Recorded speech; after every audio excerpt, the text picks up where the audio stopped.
Why you and your sibling might never get along.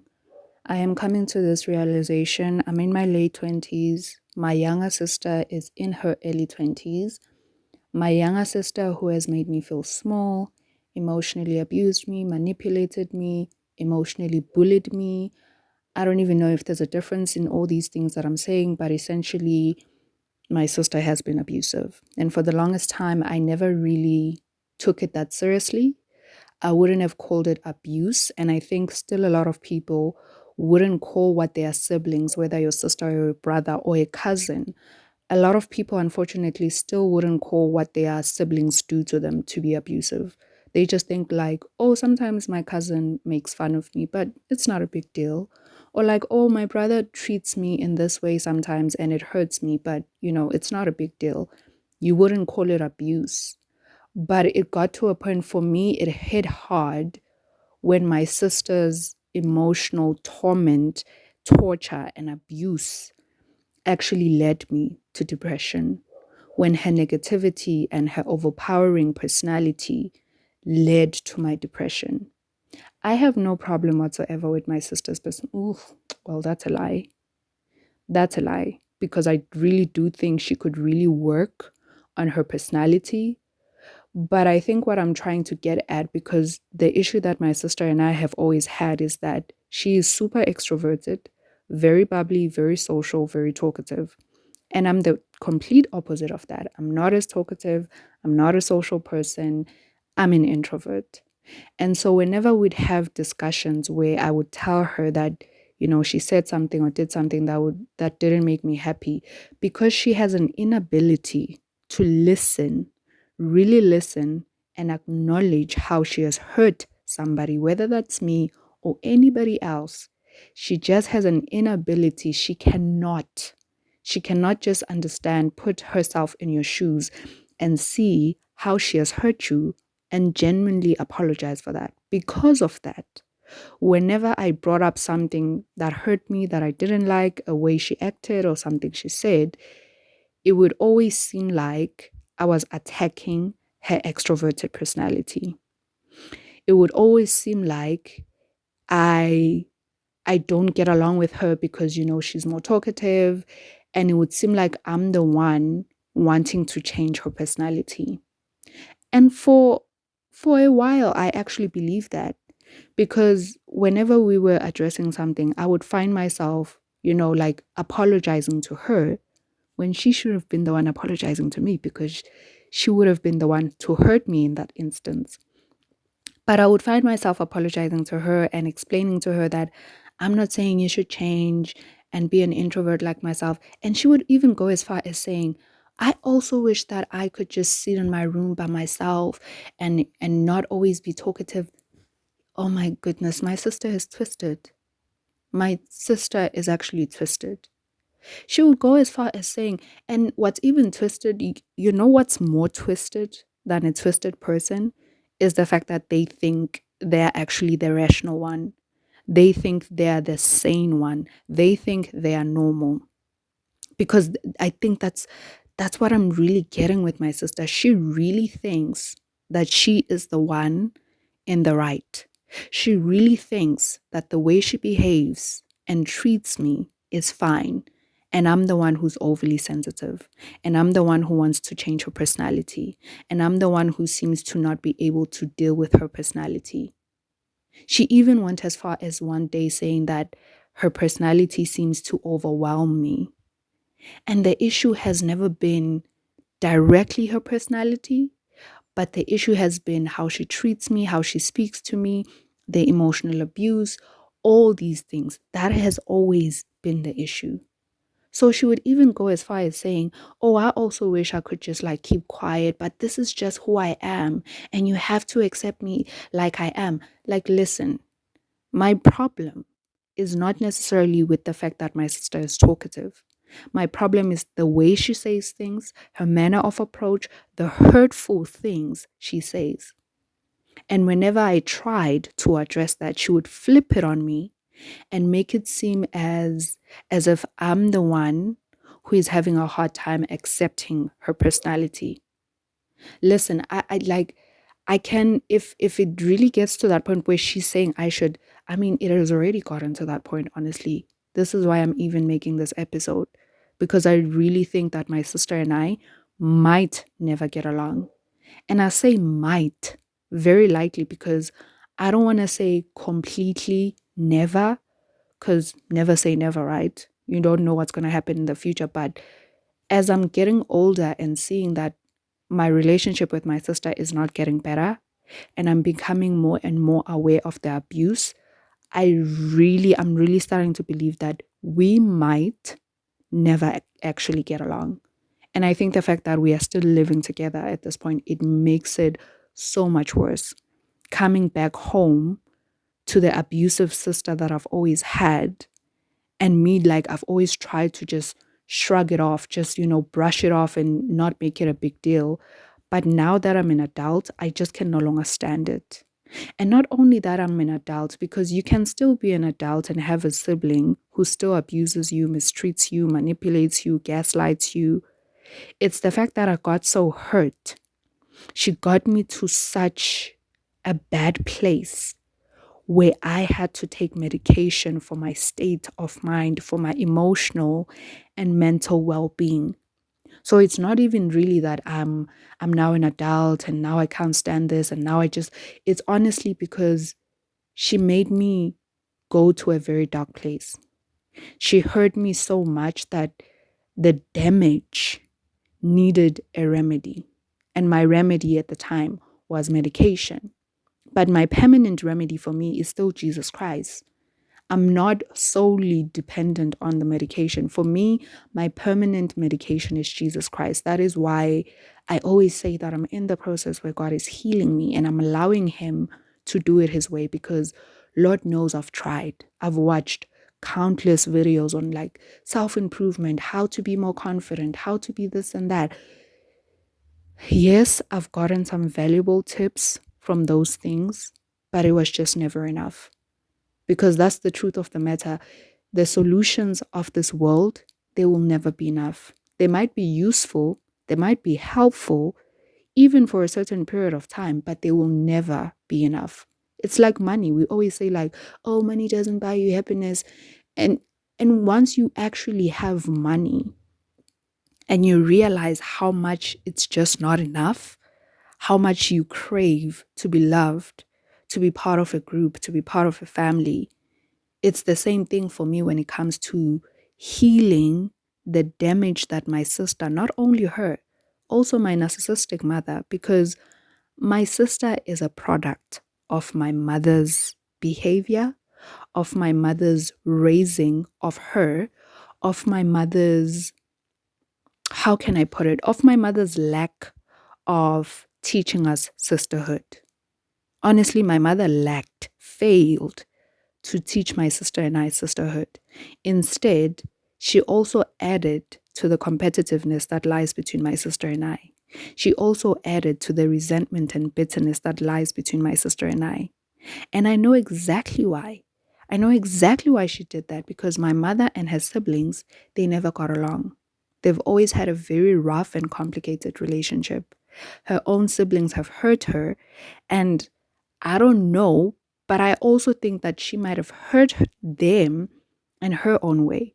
But because obviously I live with my mother, I know her side of the story and I've seen some of the things. So I'm not even going to lie and say that, oh, it's just all that I've heard from my mother and what her siblings did to her.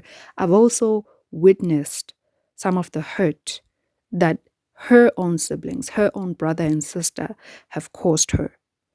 And I think my mother is so bitter and so unhealed. Good Lord, healing is so important. She is so unhealed. She is so wounded and still hurt and scarred by her own family dynamics, by her own sibling dynamic, that she actually infused what actually happened within her own family between my sister and I. Because I swear to God, even when I was young, I shouldn't swear to God, like, oh, I don't like saying that, but even when I was young, there were times when I would actually see that my mother actually kind of hated when my sister and I got along. I think it came from a point of jealousy that she never had that with her own siblings. This is why I'm saying that healing is so important, because if you haven't healed from something, you will always be envious, jealous, and bitter when other people have what you don't have, when other people have what you didn't have, when other people experiment what you didn't experiment, achieve what you didn't achieve, when they get to enjoy what you didn't get to enjoy. My mother didn't get to have a meaningful relationship with her siblings. And because she never dealt with that and healed from that, she actually hated when my sister and I got along. And so, yes, she definitely added some ingredients in terms of me and my sister not getting along. So just yesterday, my sister asks me if she didn't even ask me.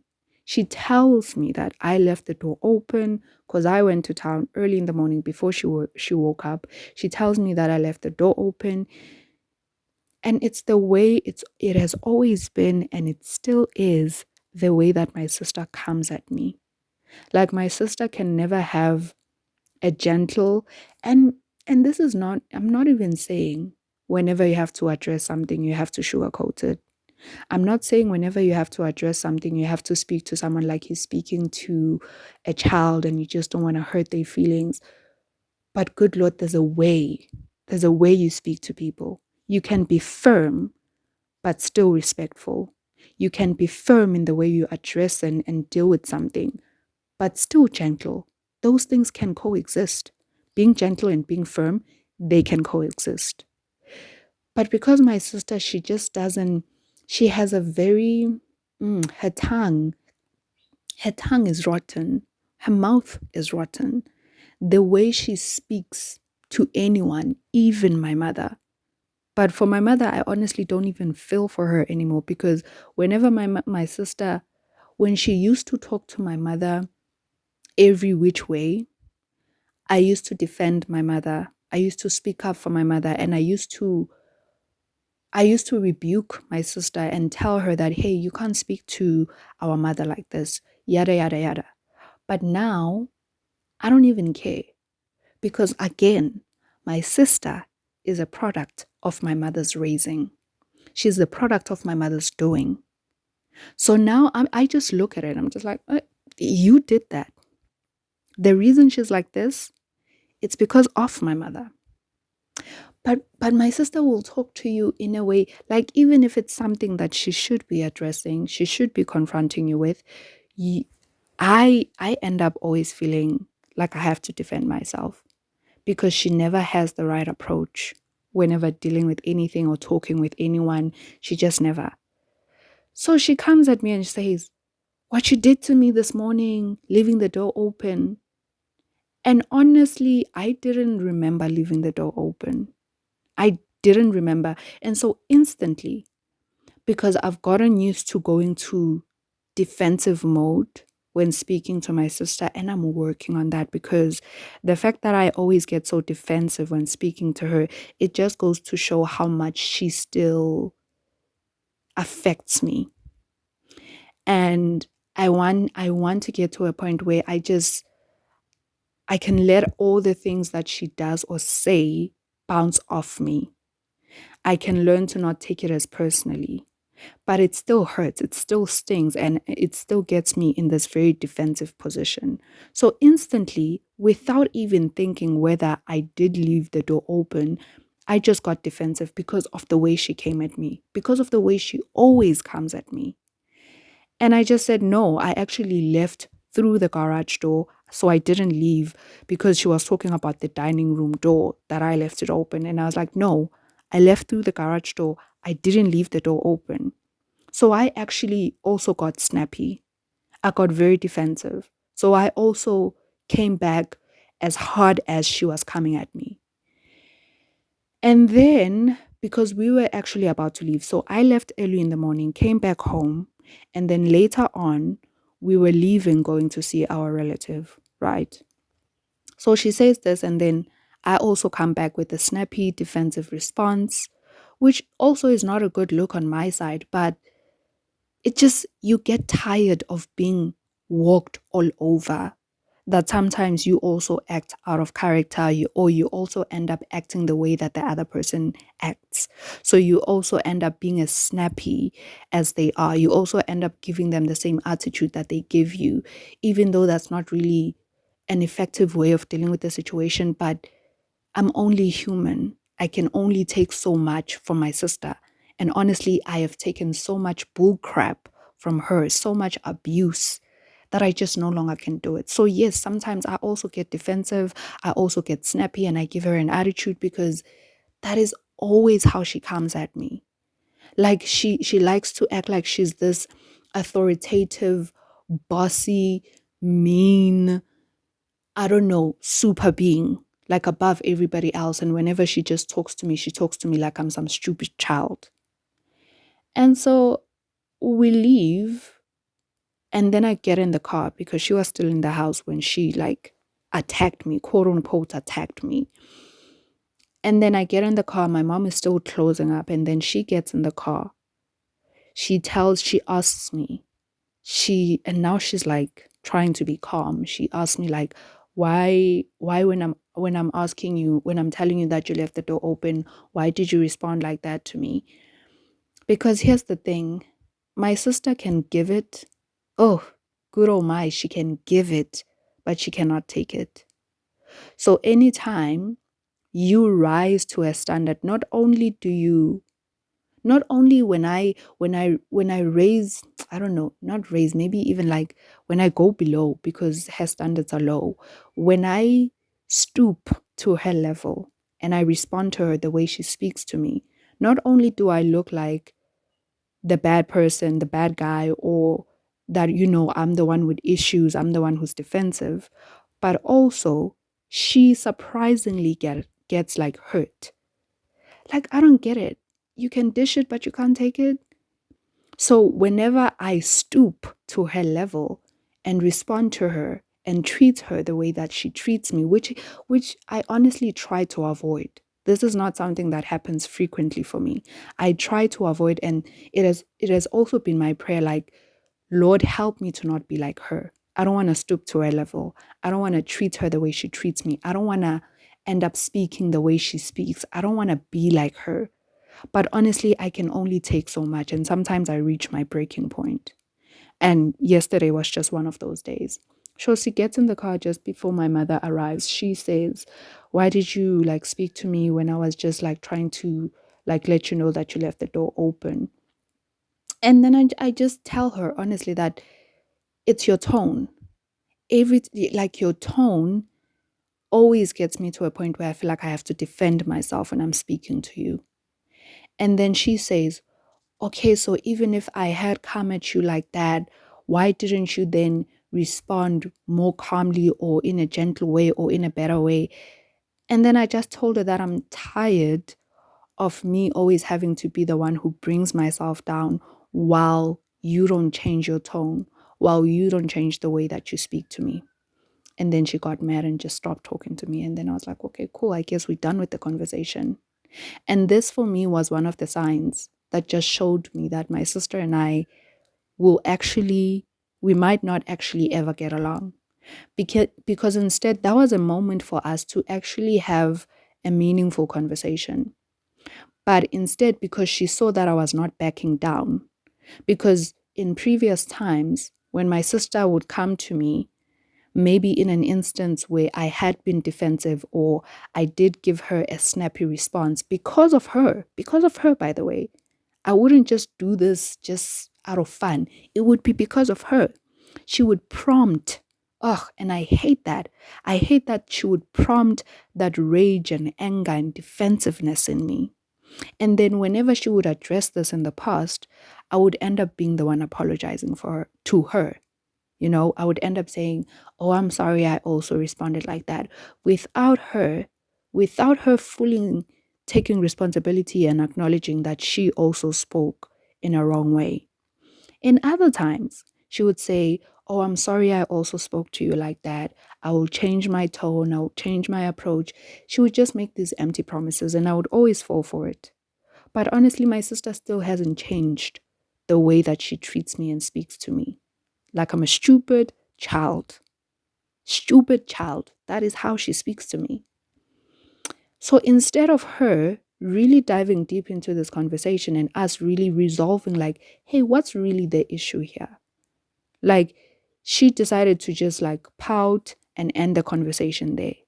And that's when I knew, because if we can never get to a point where we really talk about this, we really talk about how we've hurt each other, more so her than me, but even her, whatever hurts or whatever she feels like I've done to her, let's really talk about it. Instead of her just cutting the conversation short because, she's not getting her way, because she's not getting the apology that she expected me to give her, when she's actually the one who came at me some type of way. Crazy thing is, when I actually sat and thought about it, I think I actually might have left the door open, because I remember I went to the dining room because we have, what do you call this? Oh, there's a lock after you open the door. So I couldn't find the key. And then I decided to exit through the garage door. So I'm thinking I might have actually left the door open, but I obviously didn't remember that. And because she came at me the way that she always comes at me, speaking like she's speaking to a 6-year-old stupid child, I got defensive and I didn't even take the time to think and remember if I actually did leave the door open. But now that I think about it, honestly, I do think I might have left the door open. I might have seen that, oh, like I still need to unlock the gate, so might as well take the garage door. So I might have actually left the door open. But I couldn't even think because of the way she came at me. She didn't even listen. Now that I'm realizing that I might have left the door open, like if you are thinking like, oh, she has every right to be mad because you left the door open, anything could have happened, she was still asleep. We have a gate, not the gate. What is this thing called? Bars. You see the bars? Like we have bars. So there's the gate and there are bars that lead to the dining room door. So what is the name of this thing? I'm explaining this so badly. But the bars, they actually have like a padlock, I think it's called. So that's what actually made me to go out the garage door, because I saw that I needed to unlock the padlock and I didn't have the key for that. So even if I did leave the door open, which I actually think I did, no one would have been able to get in the house. No one. Unless they actually had equipment to like cut down the bars, no one would have been able to get in. So that was not even the issue that she felt like, oh, I was unsafe. You left the door. That wasn't the issue. Did she have the right to be mad about me leaving the door open? Abso-freaking-lutely. She had every right. But still, her manner of approach, don't speak to me like I'm a stupid child. Like even a child doesn't want to be spoken to like that. Just that they don't know how to defend themselves. But even a child doesn't deserve to be spoken like they are a buffoon. They are an idiot. Because if I actually did leave the door open, which I think I did, it was an honest mistake. So I went out the garage door and then forgot that I actually left the dining room door open. So instead of coming at me like a sensible person, we ended up not even resolving that. I ended up not even getting to a point where I admitted to her once I realized that, hey, I might have actually left the door open. We ended up not getting to a point where I also apologized to her for leaving the door open because of the way she came at me. And now that I realize that my sister and I might never get along, I'm seeing a generational pattern here. I'm seeing a pattern that my mother and her sister have, that they have buried so many issues between them. Now they operate on such a surface level kind of relationship, where if you saw them together, they'd be laughing, they'd be talking, and you'd think, oh, they cool, they're just sisters. But they actually hate each other. They do. Like my mother, because she's a Christian woman, and because my mother is not honest with her feelings, because I guess she thinks being a Christian is not being honest when you hate someone. Listen, I'm not saying as a Christian you should go around hating people, but at least be have a backbone to admit it. Because even with God helping us with what we struggle with, we have to admit, if you hate someone, if you have anger, if you have ungodly cravings, let's be honest about that. God is willing to help someone who's willing to be helped. But my mother is so not honest with how she feels. So for her, she thinks she's doing the Christian thing by being loving with her sister when she knows that they've actually got a lot of undealt issues going all the way back to their childhood. So now I'm seeing the pattern between my sister and I because we got in the car, had that argument, and then she decided to shut down instead of us really resolving the matter. She shut down, didn't want to speak anymore. Then we went because we were going to our relative's place. We went to our relative's place. Guess what happened when we got there? My sister and I are now like cracking jokes and laughing. But like, but at like deep down, we both know that we're not okay with each other. But now, and I'm not saying we should have gotten there to like our relatives' place and shown everybody that, hey, we just had an argument. We didn't have to do that. But at the same time, we didn't have to be like laughing with each other, making jokes with each other, pretending like we're fine. And I'm trying to also let go of that pattern where when we've had an issue and we didn't really resolve it, and then we pretend like we're fine. Like I don't want to give my sister the silent treatment because I know it's part of like the whole emotional abusiveness that has been going on in my family. And I don't want to be sulky and pout and be moody, but I also don't want to pretend like we're fine because we're not fine. We're not fine. And when that happened, as it was happening, as we were there at my relative's place and seeing my sister and I making a joke and thinking to myself, this is actually the same thing that has happened between my mother and her sister, where they pretend like they're fine with each other, but they're actually just bearing things. And these things, they keep bearing them and bearing them, and it just becomes fuller and fuller. That honestly, in as much as my mother really thinks that she's doing the Christian thing by trying to be loving or kind to her sister instead of addressing and admitting and telling her sister, because it's one thing to admit to yourself, which my mother cannot do. Like she cannot, my mother, I don't think she fully acknowledges to herself that how much somebody has hurt her. Instead of fully, because she will get hurt. Don't get me wrong. When like my aunt, my mother's sister, when she does something to my mom, you do see that she's hurt. You know, she does express that I cannot believe that she has done this again or she has said this about me. She does say that she is hurt. But she quickly, way too quickly, moves on to the part of being the Christian instead of dealing with the issue. So she moves on to the part of just jumping and saying, I'm going to do the Christian thing and I'm going to prove to my sister that, I'm not mad at you, even though you've hurt me. I'm not going to stop talking to you, even though you've hurt me. She jumps too quickly to doing the Christian thing. And I'm not against doing the Christian thing. I am a born again Christian and I believe we should always take the highway. But that doesn't mean not acknowledging when someone has hurt you. That doesn't mean not acknowledging when you actually hate someone. Like I currently hate my sister. I never thought I'd get to a point where I could say that, where I could say I hate my sister. But I do. And guess who I take it up with? I take it up with God. I bring it to Him. I bring it to the table and I say, hey, God, currently I hate my sister. And you said in your word, because this verse has been stuck with me forever, where Jesus says, you can't say you love me if you don't love your fellow brother who you see. And so I take it up with God and I say, hey, God, you said in your word, I can't say I love you if I hate my own sister that I can see with my physical eyes, but then I say I love Jesus who I cannot see. So I take it up with him.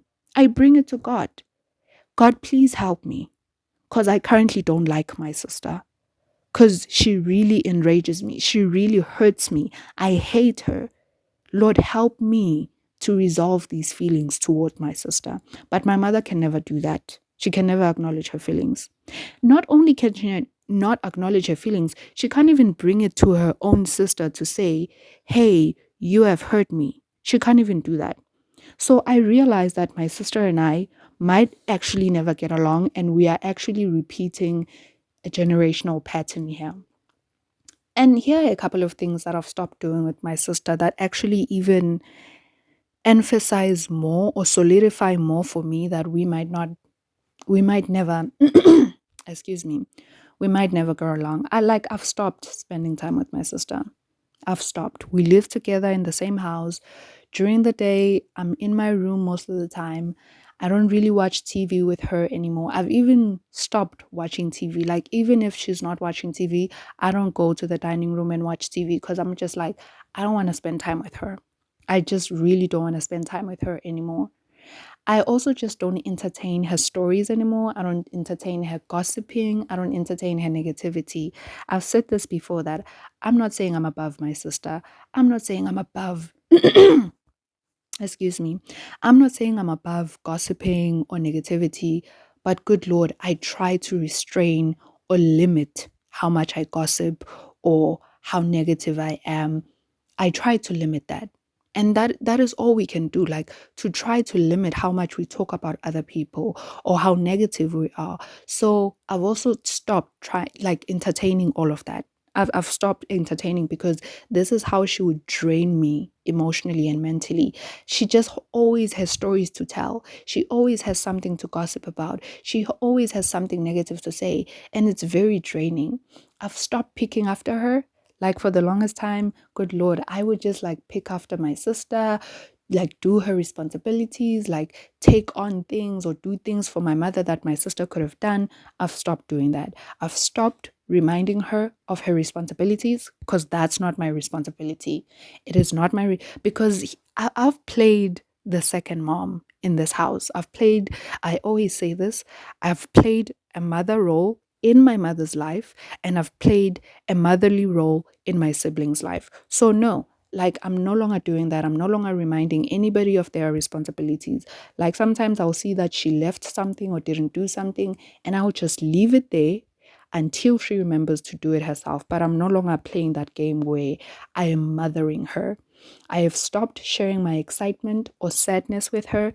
Like, I feel like this one says everything about where our relationship is. When you can no longer share what you're excited about, happy about, what you've achieved, what you have accomplished, or what you are sad about, what has disappointed you, what has depressed you, when you no longer can share those genuine feelings with someone, you don't really have a relationship with that person. When you cannot share good news or bad news with someone, that's not a relationship. That is an acquaintance. That is someone you know and see every now and again, but you don't really talk about personal stuff. I have stopped sharing that because what I would often see, maybe when I shared something that made me happy or I'm excited about or I've accomplished or I've done and I'm proud of that, when I would share that with my sister, I would always see hints of jealousy.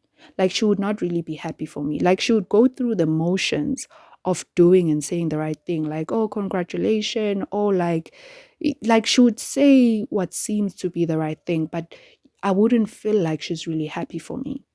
And when I'm sad or I share with her bad news, she wouldn't really be there for me emotionally. I would feel like I'm talking to a wall, but she's not really like there for me emotionally. And that's not me asking for a lot because for the longest time, I always thought, oh, maybe I just want and expect too much from my family. Maybe I'm just so needy and I have like too many demands. No, no, I don't.